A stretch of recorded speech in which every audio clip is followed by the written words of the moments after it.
Arrêtez de mentir, je sais que vous avez skip le lore de NTE, moi c'est Gapi et aujourd'hui je te résume les premières quêtes de Neverness to Everness. Anomalies, capacité d'espère, bureau du contrôle des anomalies, le lore peut en rebuter certains, mais je vous jure qu'il est intéressant. Aujourd'hui avec Paria qui nous fera un petit point vocabulaire dans la vidéo, on parlera donc du prologue et du chapitre 1 de NTE.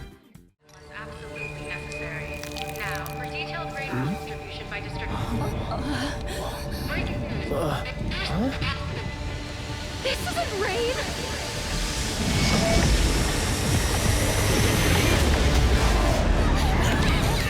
Le jeu s'ouvre alors dans le chaos. Une anomalie d'une ampleur jamais vue vient frapper le quartier de New Helios. On l'appelle l'hypervortex. C'est une anomalie de classe 7, la catégorie maximale, la plus dangereuse qui existe. Anomalie est un terme qui enveloppe plusieurs sortes d'événements surnaturels. On les répertorie en classes, allant de 1 à 7, puis par type parmi 5. Bio, objet, phénomène, lieu et mime. Si l'anomalie a une forme concrète, elle sera forcément considérée de type bio ou objet, qui est le type le plus commun. Les anomalies bio sont souvent appelées curiosité et prennent forme d'être vivant. L'hypervortex lui est classé comme une anomalie type phénomène, étant ni un être vivant, ni un objet. Le type Q lui est assez explicite, c'est littéralement un endroit où la réalité est distordue. Puis on a les anomalies de type mime. On leur donne ce nom-là à cause de la manière dont elles apparaissent, c'est-à-dire depuis Internet. Certaines anomalies sont bienveillantes, d'autres neutres, et il y a ceux qui veulent ta mort. Coucou l'hypervortex. Beaucoup d'anomalies de type objet, qui sont gentilles ou neutres, sont utilisées comme produit commercial ou encore comme outil de travail. Pour une raison qu'on ignore, la ville de Terreau semble avoir le plus grand taux d'anomalies. Et l'hypervortex, c'est pas une anomalie ordinaire. Elle se manifeste dans le ciel et sa particularité, c'est qu'elle a deux mécanismes de corruption distincts. Regarder directement l'hypervortex infecte l'observateur d'une forme de corruption et une pluie mystérieuse associée au phénomène transforme les gens. En 5 heures à peine, pratiquement toute la population du quartier de New Helios est corrompue et tombe sous son contrôle. Face à ça, le bureau du contrôle des anomalies envoie leurs meilleurs hommes.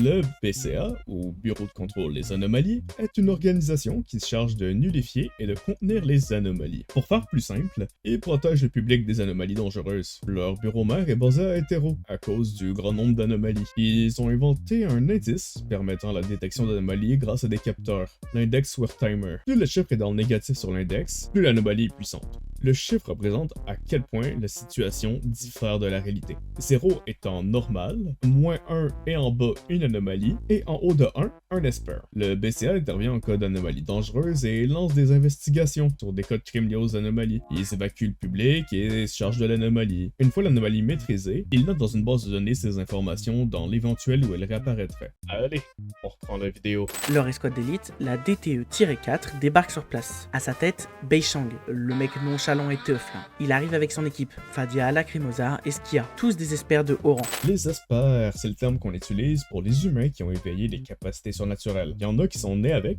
et d'autres qui les ont eu plus tard dans leur vie. Ils peuvent avoir des impacts sur le corps, apparition de traits animaliers, changement de couleur de peau, ou même faire apparaître des cornes. On classifie les pouvoirs en 6 types selon leurs effets. Ceux du cosmos maintiennent l'ordre, le chaos, lui, le perturbe. Tous les pouvoirs liés aux éléments naturels sont classés anima, comme l'eau, la foudre ou le vent. L'Akshana contient tous les pouvoirs physiques, c'est-à-dire qui utilise le corps de l'esper. Incantation, lui, c'est tout ce qui va être invocation. Puis pour finir, il y a psyché. Psyché, ça l'affecte directement le mental des autres et tout ce qui est par rapport au cerveau. Ceux de psyché doivent également utiliser un médium externe à leur corps. Prenons en exemple Fadia, espère de la division DTE4 du BCA. Elle contrôle la douleur étant reliée au cerveau, et elle est donc de type psyché. Oui, bravo, tu suis bien. Elle se bat avec une croix géante, donc voilà votre support externe. Certains espers s'équipent d'arc, un produit d'anomalie créé par la combinaison d'une capacité d'esper et d'une anomalie. Les arcs permettent d'améliorer les capacités d'esper. La technologie pour le créer est brevetée par une entreprise appelée Midas Technology, mais on n'en sait pas beaucoup plus. J'ai assez parlé pour là, je laisse la vidéo à Gabi.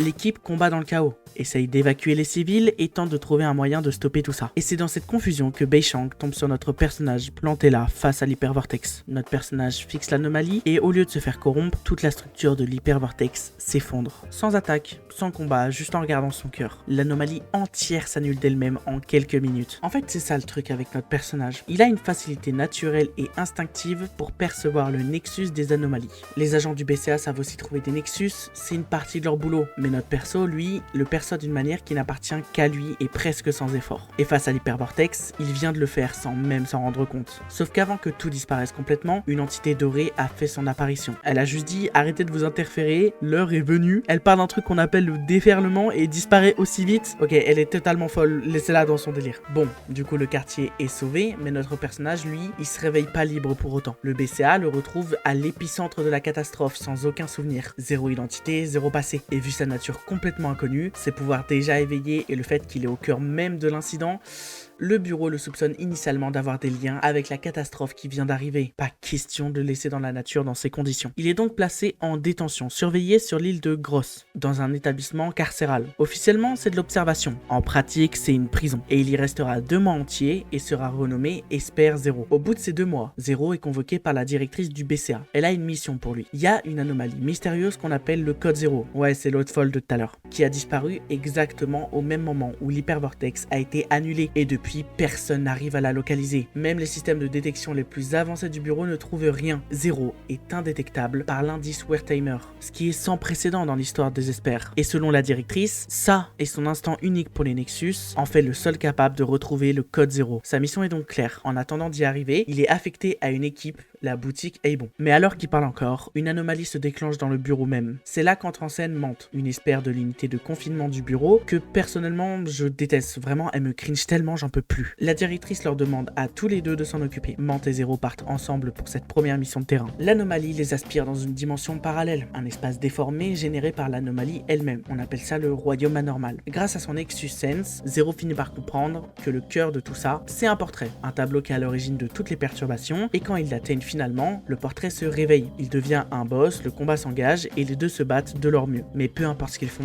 l'anomalie tient bon. Impossible de l'annuler par la force, après une cinématique avec des impact frames aux petits oignons et de quoi cramer le budget d'animation du jeu, Zero s'apprête à confiner l'anomalie avec Mante. Et là, Mante regarde le portrait et elle lui fait un simple compliment. Elle dit bah en fait il est plutôt beau et l'anomalie s'annule d'elle-même. T'es mal à la taille du plot armor. Bref, c'est là qu'on comprend quelque chose d'essentiel sur le rôle de notre personnage. Pour résoudre une anomalie, la force brute n'est pas toujours la réponse. Parfois c'est un sentiment, un regard, une attention qu'on lui porte. Donc son don de détecter les nexus, c'est en fait une façon bien plus simple d'annuler les anomalies. D'ailleurs, je profite de ce moment pour dire que si vous aimez la vidéo, pensez à vous abonner, ça me soutient, mais aussi pensez à booster la vidéo, c'est vraiment très important pour moi. Allez, on reprend. Une fois la mission bouclée, Mante nous raccompagne donc à la boutique d'antiquités d'Avon. Davon, je sais pas comment on dit. Les membres d'Avon sont à la fois des vendeurs d'antiquités d'anomalies, mais aussi une équipe de chasseurs d'anomalies sous-traitants du BCA qui galèrent un peu à payer son loyer. Les fins de mois sont compliquées. Et c'est là que Zero va vivre désormais. Bon, préparez-vous pour ce casting incroyable. Alors, on a la patronne Otori, alcoolique, prêt à tout pour l'argent,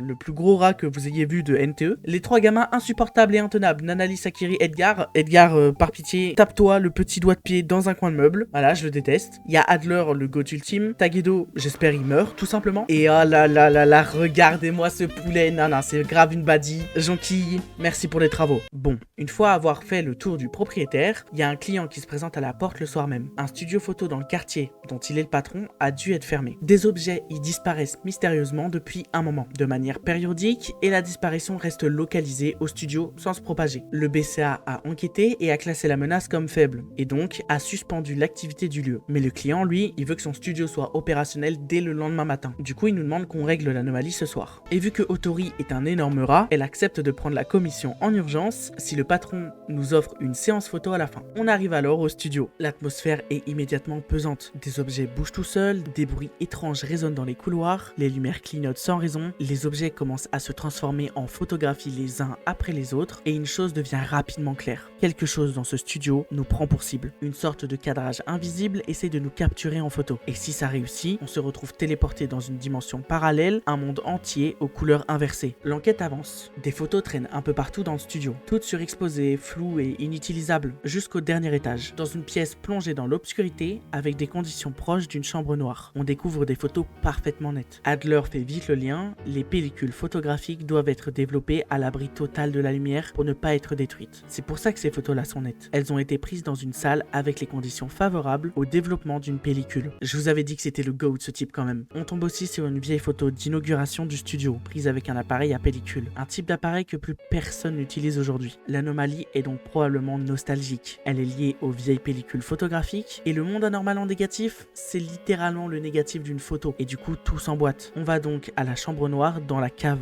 qui visiblement n'a pas été ouverte depuis des années, avec de la poussière et de la saleté partout. Et au fond, l'anomalie nous attend. L'anomalie était à la base une pellicule de développement photographique. On l'affronte alors dans un combat de boss que je vais skip. Vous n'avez pas envie de voir 10 minutes de moi qui tape en boucle une boule géante. Et une fois le combat terminé, comme promis, photo de famille. Regardez-moi cette JoJo pose de malade. J'étais comme un fou quand j'ai vu ça la première fois. Et du coup, c'est ici que se termine le chapitre 1.